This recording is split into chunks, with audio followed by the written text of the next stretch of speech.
Hi, welcome to my channel.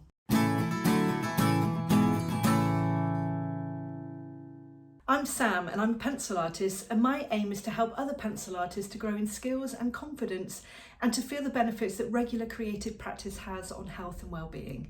In today's video, I'm going to be talking about something that I get asked quite often, and that's how do I store my pencils? What kind of systems do I have in place that make it easier to use them so you're not kind of rifling through a pencil case trying to find the right colour? And I've tried quite a few things over the years, so I thought I'd just talk you through some of the ways that I've found have been really helpful.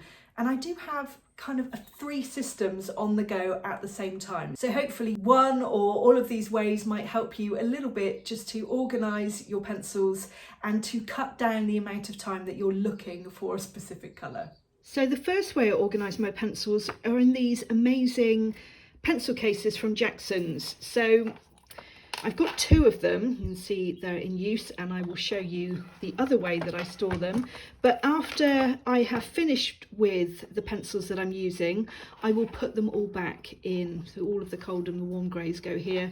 Put them back in their slots. I put them kind of in colour order, and I organise them so that they are kind of in number order as well, because I do have a swatch sheet and it's got the numbers down, and so it's just easier to find them than if they were kind of all higgledy-piggledy. Sometimes they don't seem to make sense in my head as to the orders. I would probably go from light to dark, but I do find that easier to find them that way, and they do follow quite a nice pattern.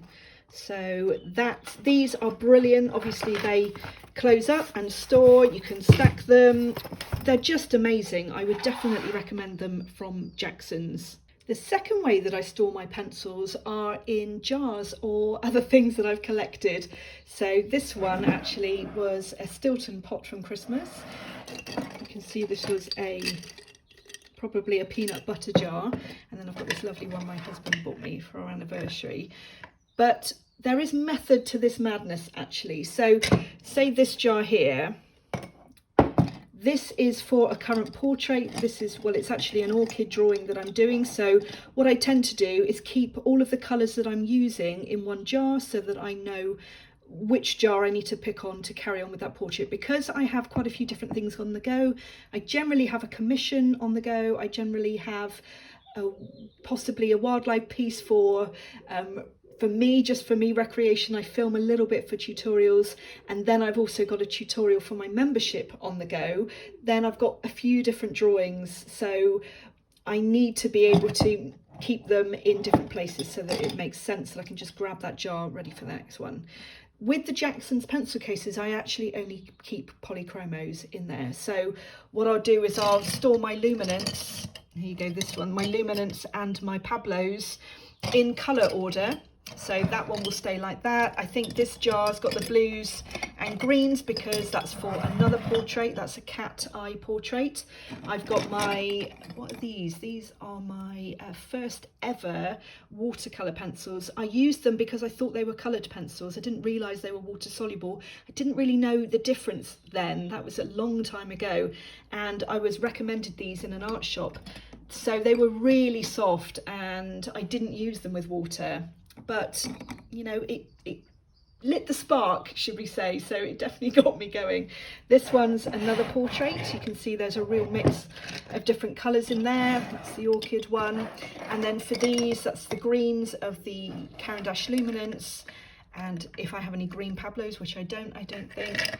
And then these are another portrait or another picture on the go, the luminance, the oranges and the yellows, and then the leftover purple luminance. So I keep these handy, and I keep the jars on my desk for when I'm using them, and I can just grab them. The downside to jars, I find, well, there's a couple, which is why I found those pencil cases, is that when they get really, really small, they fall right down to the bottom and they can get lost. You end up having to tip the whole jar out to be able to find what you're looking for.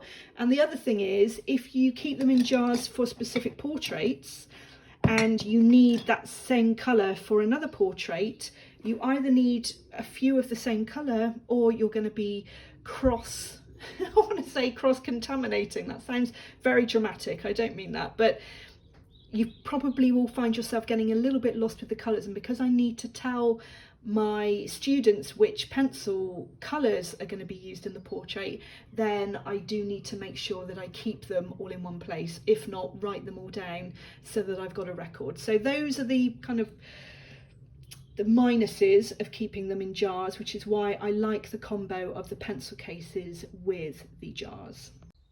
Now this is the last way that I organise my pencils, and I probably should have cleaned it a little bit before I'm going to show you, or cleaned it out maybe. Again from Jackson's, fantastic. So these are my spares. I tend to keep them in colour order. Isn't that pretty?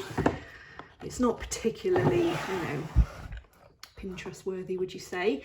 These are the smaller ones. I tend to find that I will use these smaller ones up, definitely. I don't waste them, but in a tutorial situation, if the pencil's too small, it covers up the drawing. I cover up the drawing with my hand, so it's important I have longer pencils for that, or possibly a pencil extender. I haven't found one I really like yet. And this is my kind of pencil graveyard, although some of these have definitely got a little bit of life in them. Again, the reason they go in here is because they block my drawing, but some of them, I mean, they're actually difficult to hold, and they probably wouldn't go in a pencil holder very well. I've also got some spare rubbers. I don't know where that's from. Or pencil sharpener, probably my daughters. They tend to have a little look in here as well. But these are quite a good way of, oh, I'm not going to close now. These are quite a good way of storing pencils, and you can get a few and stack them on top of each other if you've got lots of pencils. You can tell I've had it a while now, and I do love this system. It's working brilliantly. I usually keep all of my pencils stored on top, like so. So this is my little corner of pure joy. I just think that looks lovely. It's a little bit haphazard, it doesn't match, but that's the way I really like it. So there you go. I really hope you enjoyed today's video and found it helpful, and hopefully this might help you to cut down on the time looking for pencils. Let me know if you have any other storage solutions that have worked really well for you over the years. I'd definitely be open to trying new things, because obviously there are pros and cons to everything that I've suggested. So do let me know in the comments below. If you'd like to see more videos like this, then please don't forget to like and subscribe and press that bell icon so that you're notified of future videos, and I look forward to seeing you next time. Bye for now.